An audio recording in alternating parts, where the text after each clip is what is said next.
શનિવારે જે junior resident doctor કે જે ફિમેલ અને એક મેલ રેસિડેન્ટ ડોક્ટર ઉપર જે ફિઝિકલ એસોલ્ટ અને ગેરવર્તણૂકનો અણબનાવ બન્યો હતો, એના માટે અમે શનિવારે બપોરે જ ઓથોરિટીને અમારી ડિમાન્ડ મૂકેલી હતી.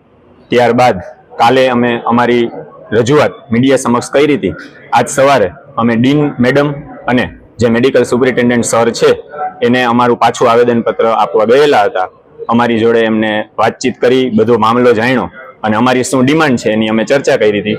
અમારી મુખ્ય 4 ડિમાન્ડ છે, બરાબર. એમાં પ્રથમ ડિમાન્ડ એ છે કે જે આના માટે એક્યુઝ છે કે જે અહીંયા ફિમેલ સર્વન્ટ છે ઓન ડ્યુટી અને એના જે સગાઓ છે, ફિમેલ સર્વન્ટને ઇમિડિયેટ ઇફેક્ટથી તાત્કાલિક ધોરણે ટર્મિનેટ કરવામાં આવે.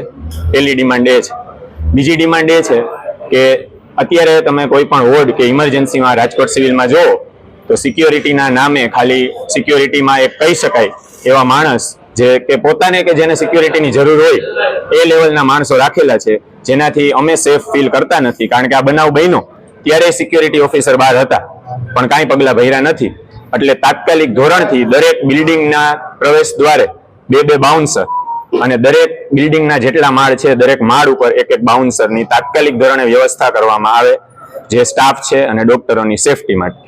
ત્રીજી ડિમાન્ડ એ છે કે અહીંયા સિવિલમાં એવું છે કે ભાઈ દર્દી દાખલ થાય તો એની સાથે 10 જણા હોય, 15 જણા હોય, 20 જણા હોય, ગમે તેટલાને ગમે ત્યાં પ્રવેશની છૂટ છે, જે કોઈ રીતે ચલાવી લેવામાં આવે એવું નથી.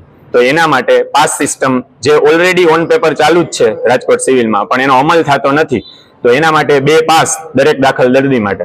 એક પાસ કે જે 24 કલાક દર્દી યારે એક સગું રહેતું હોય એના માટેનો, અને બીજો કે જે ખાલી વિઝિટિંગ અવર દરમિયાન એક વ્યક્તિ દર્દીને મળી શકે વારાફરતી પાસ લઈને, એ વ્યવસ્થિત સ્ટ્રિક્ટ ચેકિંગ સાથે પાસ સિસ્ટમ પ્રમાણે જ સગાને મળવા દેવામાં આવે.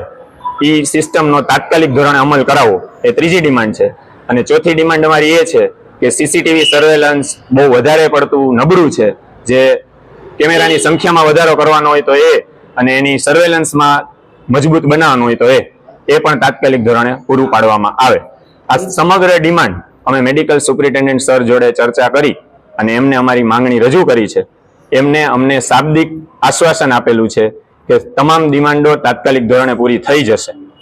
જો આ ડિમાન્ડો અમે એમને ઓલરેડી 48 કલાક આપેલા છે અને હજી આજ સાંજે 4 વાગ્યા સુધીનો ટાઈમ આપ્યો છે. જો આમાંથી પેલી 3 ડિમાન્ડ જે છે અમારી નોન નેગોશિયેબલ છે, એમાં અમે ટાઈમ માટે કોઈ જાતનું નેગોશિએશન કરવાના નથી. એટલે સાંજે 4 વાગ્યા સુધીમાં આ 3 માંથી એક પણ ડિમાન્ડ જો પૂરી ન થઈ, 3 ડિમાન્ડ પૂરી થશે તો જ અમને એવું થશે કે અમારી માંગણી સ્વીકારી છે. 3 માંથી એક પણ ડિમાન્ડ જો સ્વીકારી નહીં તો સાંજે 4 વાગ્યાથી દર્દીને હાલાકી ન થાય, કોમન પબ્લિક હેરાન ન થાય, એના માટે ઇમરજન્સી સેવા ચાલુ રહેશે. સાંજ સમાચાર ફેસબુક પેજને લાઇક કરો, વિડીયો શેર કરો અને વધુ વિગતવાર સમાચાર માટે sanssamachar.net વિઝિટ કરો.